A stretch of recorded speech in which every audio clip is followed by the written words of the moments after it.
Quand vous êtes devant le client, vous ne l'intéressez pas. C'est ce qu'il a comme problème qui l'intéresse. Arrêtez de parler de vous. Alors, je vais m'adresser aux vendeurs aujourd'hui. Je suis Richard Serudi, expert en développement commercial, coach en vente et membre de l'académie Johnson Maxwell aux États-Unis. Je suis spécialiste de l'analyse du comportement chez Comorol en France. Et laissez-moi vous dire que quand vous êtes devant le client, vous ne l'intéressez pas.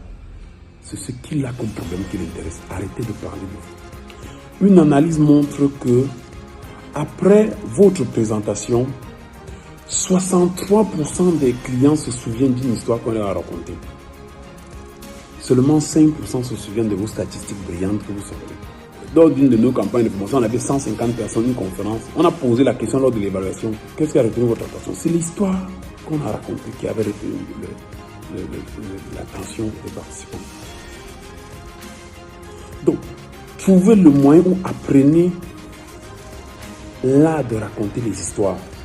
Faites le storytelling, le copywriting, tout ce que vous voulez. Mais apprenez à raconter de belles histoires de la bonne façon au client. C'est pour ça qu'au sein de Production Company ou bien au sein du King Selling Programme, il y a une certification qu'on appelle le King Telling. Le King Telling, c'est comment parler au client qui lui est le roi.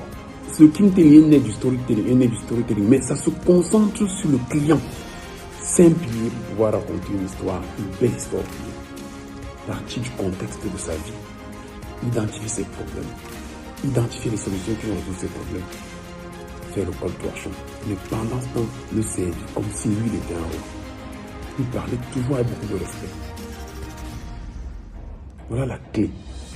Trouvez le moyen de raconter la bonne histoire de la bonne façon. Et vous avez l'attention du client. Et il se souviendra de vous. Voilà ce que je voulais vous dire en vous disant de vous condamner à la réussite. Moi, je me suis engagé à vous condamner à la réussite. Et je souhaite que Dieu vous bénisse parce que vous êtes intelligent, vous êtes talentueux.